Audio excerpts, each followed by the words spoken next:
केरल भाजपा के प्रवक्ता पिंटू महादेव ने जिस तरह से राहुल गांधी जी को एक डिबेट में जान से मारने की धमकी दी है, यह घटना बेहद निंदनीय और शर्मनाक है। लाइव डिबेट में यह धमकी देने के बाद केरल पुलिस ने ही ना तो कोई कार्रवाई की और ना ही भारतीय जनता पार्टी ने अपने प्रवक्ता के खिलाफ कोई कार्रवाई की। राहुल गांधी जी ने पहले ही यह कहा था कि जो भी दलित, आदिवासी और पिछड़ों की बात करेगा, आवाज़ उठाएगा, उस पर हमला होगा। आज वो बात सामने आ गई है।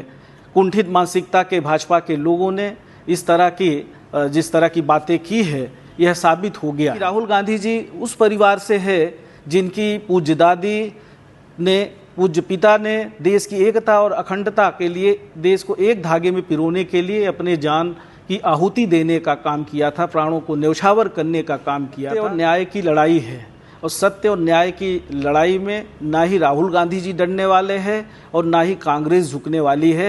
हमारे नेता राहुल गांधी जी के साथ कांग्रेस पार्टी का एक एक कार्यकर्ता, एक एक नेता खड़ा हुआ है।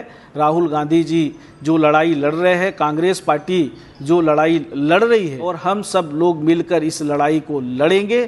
कोई भी भारतीय जनता पार्टी के नेताओं की इस तरह से गीदड़ भक्तियों से डरने वाले नहीं हैं। अगर हमारे नेता राहुल गांधी जी की तरफ कोई आंख भी उठाकर दिखाएगा तो कांग्रेस पार्टी का एक एक कार्यकर्ता इस लड़ाई को लड़ेगा। हम लोग गांधी विचारधारा के लोग हैं। एक तरफ पूज्य महात्मा गांधी जी की जो विचारधारा है, उस विचारधारा को लेके हमारे नेता राहुल गांधी जी आगे बढ़ रहे हैं और उसी काम को हम सब लोग भी बढ़ाने का काम करेंगे।